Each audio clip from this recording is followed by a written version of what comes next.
This impromptu visit at Pumwani Hospital by Nairobi Governor Mike Sonko on Monday that resulted in the discovery of bodies of 11 infants stuffed in boxes is what has put Pumwani Hospital in the spotlight yet again. And while some members of the public have lauded Sonko's action in exposing the perceived rot at the hospital, another school of thought argues the governor is the villain and not the hero, accusing him of engaging in a publicity stunt instead of sorting out the hospital challenges as the governor. It is unfortunate that doctors have to bear the brunt of a hospital that was built in 1926 and doesn't have a mortuary, and it is doctors being accused. It is very unfortunate that money was allocated to build a mortuary in this hospital, and it was squandered on 2 different occasions. We will not agree. We will address him as it is. This hospital doesn't have a mortuary. Imagine if a mother died, a mother has to be placed somewhere to await an ambulance to transport the mother to city mortuary. And now medics under the KMPDU are calling for the immediate reinstatement of the suspended doctors, saying the suspension was procedural. But the doctors who were suspended, they must be reinstated unconditionally with immediate effect. And we are advising the governor to stop this pedestrian way of managing professionals in this county. There are protocols on how professionals, medical workers should be managed. If you believe there is a problem, we have the medical board, we have the Nursing Council of Kenya, we have the Clinical Officers Council. They conduct what we call a medical audit.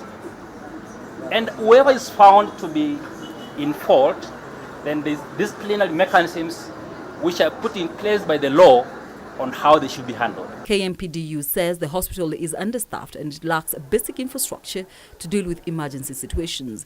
KMPDU Secretary General Samuel Oroko further said as a maternity referral hospital, Pumwani has major challenges that must be addressed, noting that money allocated to build infrastructure at the hospital has been lost through corruption. In Pumwani, we have only one operating theater. One operating theater. 50 mothers need that table to be operated at any given point. Tell me, you're 50, you have one theater. What do you do as a doctor? Who do you decide to continue waiting? Who do you decide to take to theater? On its part, the hospital says the situation was blown out of proportion, saying they can account for the 11 deaths. 4 were basically neonatal deaths. And out of the 4, the causes were purely, number 1, birth asphyxia. Number 2, referrals from health centers like Kumukuru, where the kids scored badly on ABGA, and prematurity of 32 weeks with a child weighing less than 1.7 kgs. And then another child weighing who was 32 weeks, also weighing 1.6 kg.